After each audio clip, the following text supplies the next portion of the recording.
گھر زمین میں دھس جاتا ہے، زمین بوجھ کر دیا جاتا ہے. لوگ کر رہے ہیں، امریکہ میں کر رہے ہو، کینیڈا میں کر رہے ہو، برطانیہ میں کر رہے ہو، ہمارے ملک میں کر رہے ہو، جو کر رہے غلط کر رہے.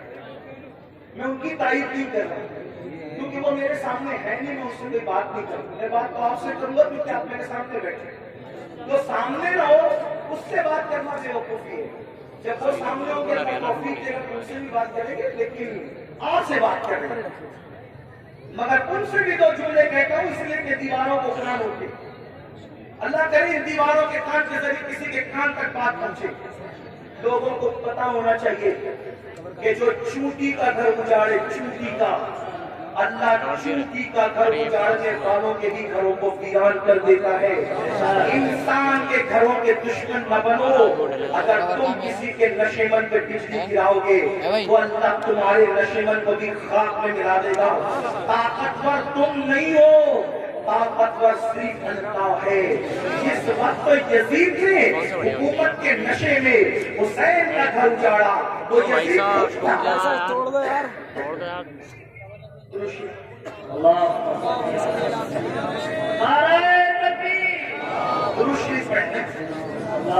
اللهم صل على سيدنا ومولانا محمد المعظم الجود والكرم وآله وصحبه وبارك وسلم صلاة وسلام عليك يا رسول اللہ.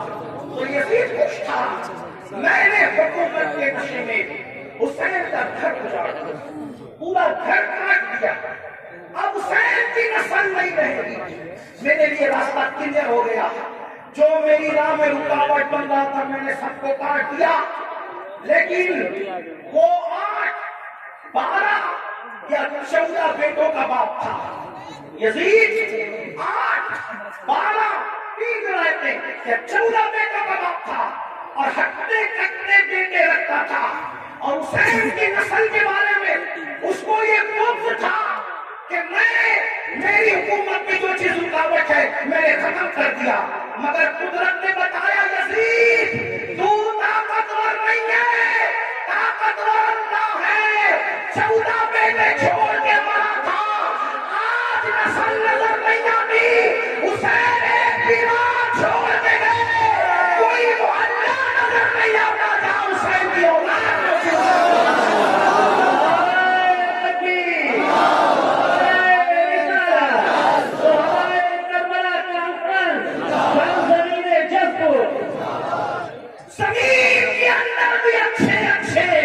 اولاد حسین سو رہی ہے اور زمین کے اوپر بھی اچھے اچھے اولاد حسین نظر آ رہے ہیں.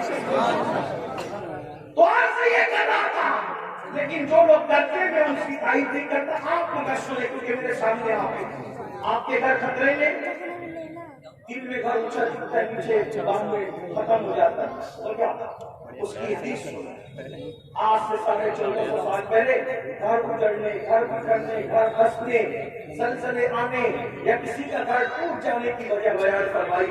اللہ کے رسول علیہ السلام فرماتے ہیں جب تم گانے، میوزک اور شراب میں ڈوب جاؤ گے، یہ میں نہیں کہہ رہا ہوں، اللہ کے رسول فرما رہے ہیں، جس کو علامہ ابن جوزی نے نقل کیا ہے. توجہ کرنا، آقا ارشاد فرماتے ہیں کہ جب تم گانے اور میوزک کے اندر اور شراب کے اندر ڈوب جاؤ گے تو اللہ راتوں رات تمہارے گھروں کو زمین سے دھسا دے گا. راتوں رات تمہارے گھر زمین میں دھس جائے گا.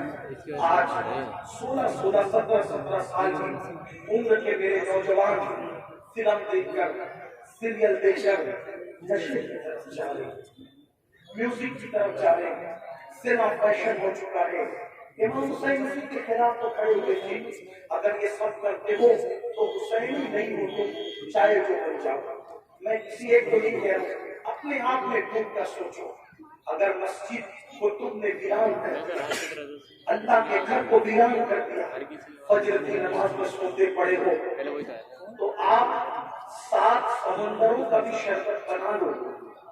توجہ کرنا، لوگوں کو میرے جملے پر لگتے ہیں لیکن لیکن کوئی کچھ کہے میرے بارے میں حقیقت ہے، 7 سمندروں کا شربت بنا لو، امام حسین کے نام پہ بانٹ دو، لیکن اگر تم دین مٹاؤ گے اور شربت بناؤ گے تو امام حسین اس شربت کو قبول نہیں کریں گے، بلکہ اس شربت کو تمہارے منہ پہ مار دیا جائے گا۔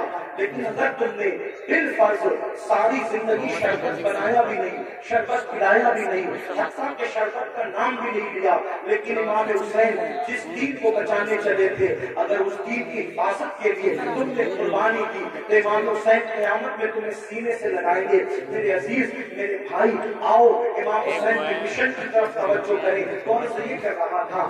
آج کل 16 17 سال کی عمر کے میرے نوجوان اسی طرح شراب کی طرف، زنا کی طرف، جرائم کی طرف، میوزک اور گانوں کی طرف جا رہے ہیں، مسجدوں کو ویران کر چکے ہیں۔ میرے یہ جو آپ سوچتے ہیں نا کہ ہم لوگ کچھ بھی کریں گے جنت میں چلے جائیں گے، ہم کچھ بھی کریں گے ہم آخرت میں کامیاب ہو جائیں گے، میرے بھائی، میرے عزیز، یہ دنیا ہے، یہ دنیا پکار ہے، یہ دنیا کچار ہے، یہ دنیا بے وفا ہے، اس دنیا سے دل نہ لگا تو کچھ بھی کمائے گا، تو کچھ بھی کمائے گا، تو کتنا بھی جمائے گا، مگر یاد رکھنا اگر تم نے آخرت کی تیاری نہ کی، اگر تم نے آخرت کی تیاری نہ کی